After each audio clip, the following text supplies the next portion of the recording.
What's going on, Celtics fans? Welcome into Celtics Today by Chat Sports. I am your host, Allie Barefoot. Producer Smitty is right here to my left, and we are fresh off a Boston Celtics win over the Chicago Bulls last night, 124-97.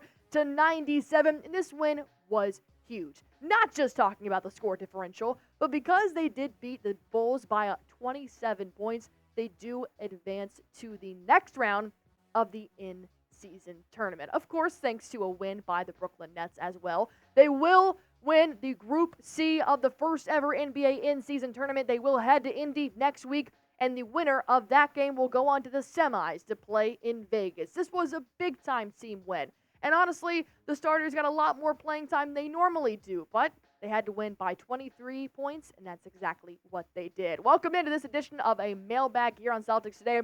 We're going to go kick it off with a very loyal subscriber here on Celtics Today, KW, a part of the green team here on Celtics Today. We got a $5 super chat from KW saying #Celtics. With our bench showing up, what do we need to get to the next level?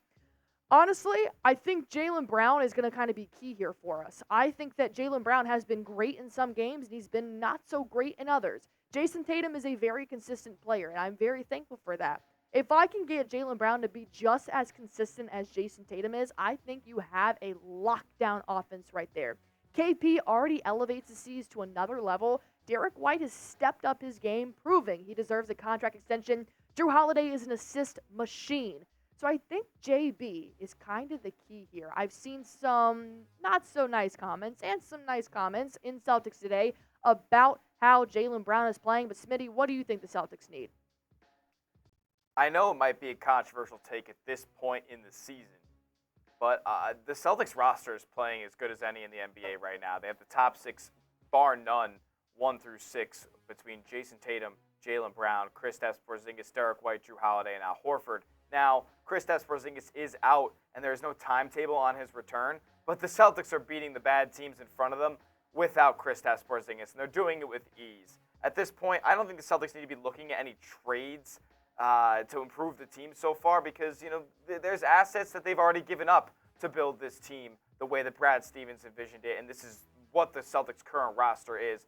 Maybe mixing in a guy like Neemias, Queta in a little more. I know they've mixed in Dalano Banton a lot as well, which is another question that we'll get to in a second. But the Celtics right now, I don't think they need that many changes in the whole construction of the roster at this point. I agree with you, Spit Dog. That's our first question of our mailbag from KW. We have many more to get into right now. Of course, we have another question that did come in from KW, and we always want to answer those questions first when they do just give a little extra to the show on the channel here. We appreciate it all. What midseason moves do you think will happen? Do you think anything will shake up the league/playoff picture from here on out?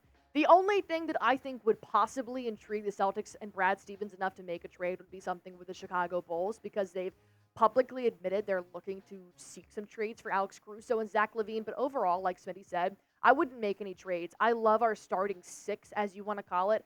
If we need anything, it'd probably be some bench depth. But overall, you're not going to have the best starting six and the best bench in the league. I mean, that's just a super team that, not even Brad Stevens could possibly make up in his head. So overall, I don't think anything will happen, but I'm not Brad Stevens, so we'll have to see.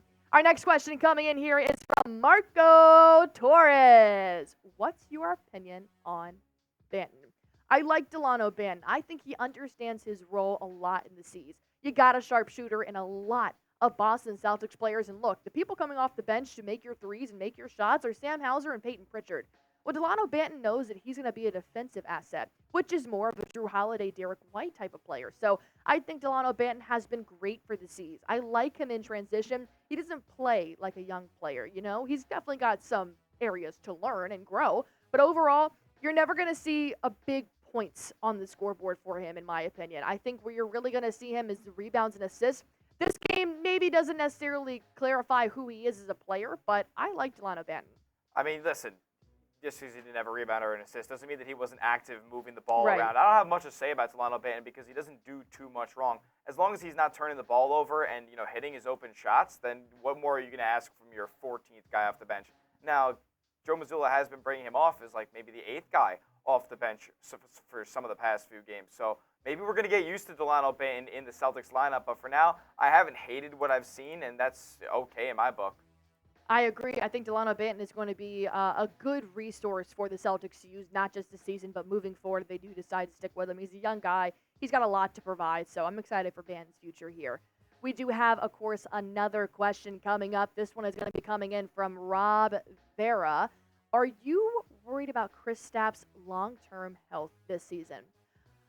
Unfortunately, I am not. I actually, knock on wood, I think he's going to be fine. I think a calf strain is normal. You knock on wood, you just don't get that lucky of going through an entire regular season without any kind of like stumbles here and there. A calf strain is going to happen when you're a 7'3" unicorn. I mean, it just happens.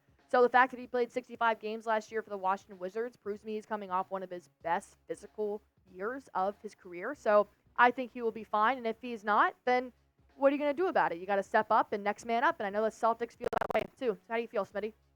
I only need Kristaps Porzingis to be healthy for 2 months. That's Absolutely. April, May, 3 months, June as well. If you can be missing your games of the season in November and December, that's fine by me. Celtics are also winning games by big margins without Kristaps Porzingis. We saw what their ceiling was with him in the first couple games of the season where they were blowing teams out. And I think that the Celtics can reach even higher heights than that once Kristaps Porzingis returns. But we already saw what that lineup is capable of doing with him in it. Missing him right now isn't hurting them in a big sense. They're still first in the East. But I think the Celtics are just fine without Kristaps for now. Obviously, you're going to need him down the line once things get more difficult in the playoff picture and whatnot. I mean, you can't go wrong with having KP on your bench, on your court. So I am a big fan of KP. But what do you guys think about Boston's current roster? Do you believe in Kristaps Porzingis staying healthy, or do you think this roster can actually win a ring in 2023-24? Tell us why or tell us why not. What are your fears? What are your positives? What are your concerns?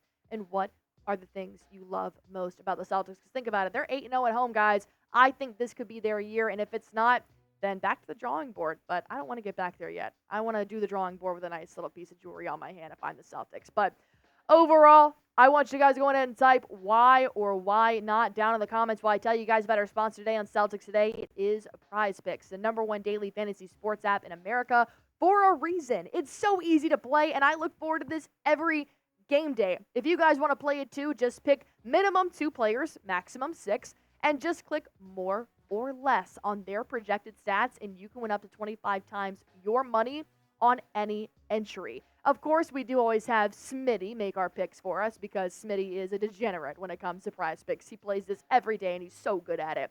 Unfortunately, he did just miss by 1 tonight. He did have Jason Tatum having more than 28.5 points, which he did not score more than 28.5 points, but that's okay.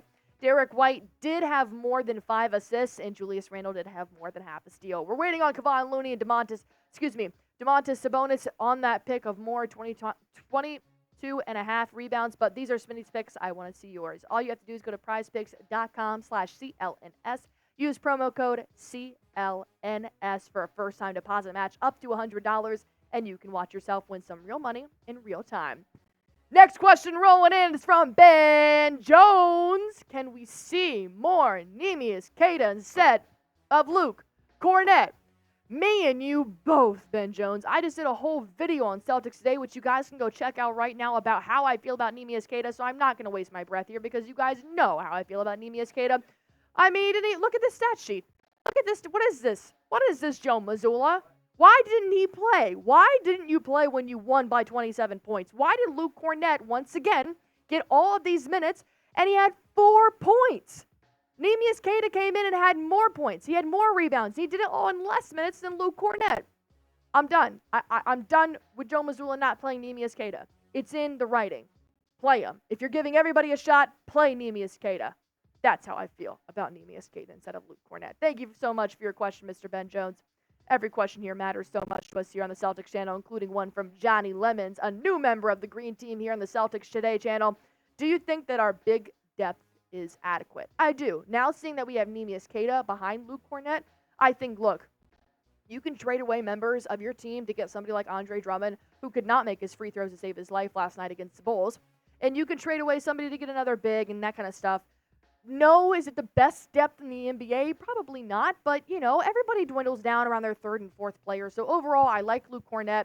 I like Neemias Queta. I think that they should flop and how much playing time they get, but that's beside the point. But Al Horford is 37 years old, and he's still cooking. Chef Al Horford is doing his thing. 16 points, 9 rebounds, 6 assists, and he wins 67% from the three-point line. That's better than some actual three-point shooters in the NBA. I love Al Horford. I love our depth, and we hope to see KP get better soon. Next question coming in from Bronson Action. Is Jrue Holiday still at that championship level of play he was on the Bucks? I 110% think so. Did he kind of fall off in the playoffs? Yes, and I agree there are some concerns with his playoff runs, but this man's got hardware. Jason Tatum doesn't. So I like Jrue Holiday. I think he's going to be a great asset here on the Celtics. He fits in seamlessly. And I was nervous. I didn't want to see Robert Williams go. I was very hurt. I didn't know how Jrue Holiday was going to fit, but I've absolutely loved him. It's been happy holidays all season long in Boston. 14 points, 9 assists. He's an assist machine. He's doing what Chris Paul is doing on the Warriors. He's doing what Tyrese Halliburton is doing on the Pacers. I love what Jrue Holiday is doing for the Celtics. He takes work off of Jason Tatum's plate so that he can focus on scoring. And I think it's just one of the reasons why it makes Jrue Holiday so great. Go on ahead and hit that sub button for me to Celtics Today by Chat Sports. Everything you need to know about the Boston Celtics, you're going to find right here. It's your number one hub for all your information. Go on ahead and hit that sub button for me.